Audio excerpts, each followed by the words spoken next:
Hey, what's up, Detroit? Welcome back to the Fan Forum. Today, we're got the classic Detroit emotional cocktail, right? Lions fans doing playoff math like it's a college final. Pistons fans walking in the room like, yeah, we're the best team in the East. What about it? Wings fans starting staring at the TV like it betrayed them last night. What does Utah and hockey have in common? And Tigers fans waking up to, we got a closer news and suddenly feeling dangerous. We're doing a Detroit temperature check today. Lions, Pistons, Wings, Red. And I'm giving you one thing I love, one thing I hate, and one thing I need to see from each week. I'm Mark. This is the Detroit Fan Forum. All right, so before we get started, I want you to drop a comment right now. Which team has your blood pressure highest today? Me. Let's start with the Lions because right now it's the loudest in the room. And it's kind of got my blood pressure up the highest. Week 16, in my opinion, is basically a playoff game. Steelers at Ford Field Sunday, 4:25 p.m. Eastern time. It's not just a must win. It's a kind of game where if you lose, you don't just lose a game, you lose the vibe. You lose the belief, you lose the season. I think the Rams loss exposed what that's going to look like to us. We're still living in the shadows of that game. That was a 41-34 loss to the Rams. What makes it sting, it's not like we lost. It's that we felt like the Lions played a game where 34 points should have been enough. They were winning at halftime. They're lighting up the scoreboard, and all of a sudden, it's an L, and we give up 41. That has me upset, right? That was the game that really I knew was going to set the tone for the next three games. And it did. This is a win out situation. I'm not even going to sit here and try to tell you what combination we need to do. We just need to consistently win, right? So, and right now, I made my point about the 34 points. I love what Kevin Shep's doing with this defense, but right now it's the defense's issue, right? It's an identity crisis.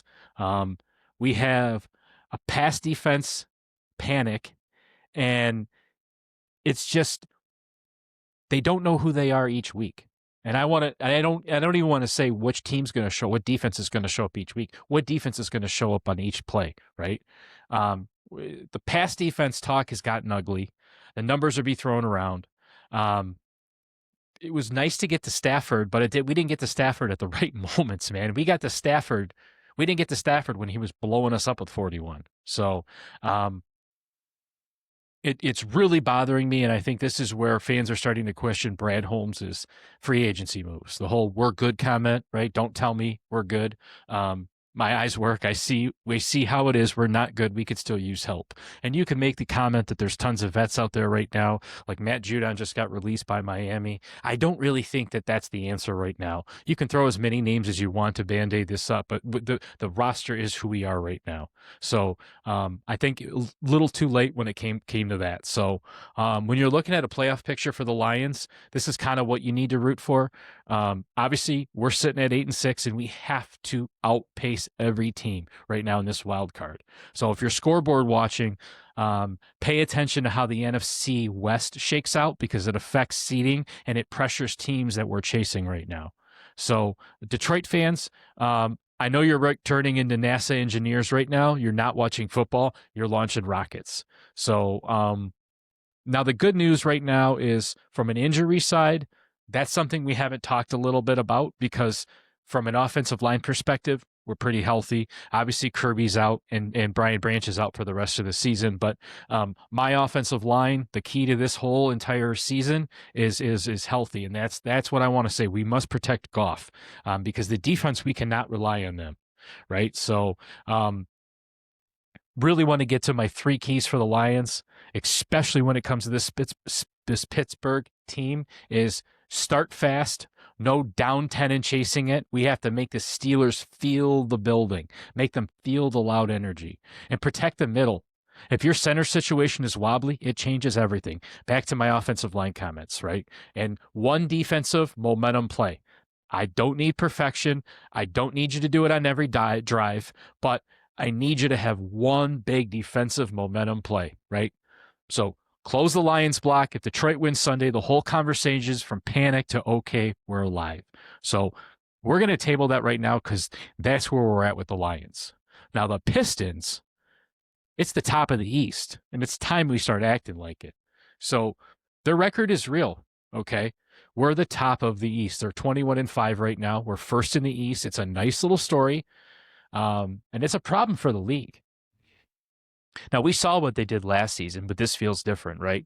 So what people keep missing is it's not just the way they're winning, it's how. They have a defensive edge. They've got poised late, and Cade's been operating like a grown man. And that Boston win, that one fans keeps bringing up because you don't beat the Celtics on the road unless you're legit. Made Derek White look like a goofball, even though he already does a nice job of that himself. So Detroit fans are watching like, hold on, are we the villains now?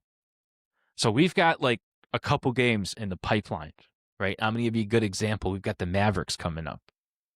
This is your classic NBA trap game setup. You're the better team. You're on the road, and everybody expects you to win. That's exactly when teams get sloppy. So Pistons, first 6 minutes, are we getting locked in on defense immediately or easing into it? Cade's tempo is control. When Cade dictates the pace, Detroit looks like a veteran playoff team.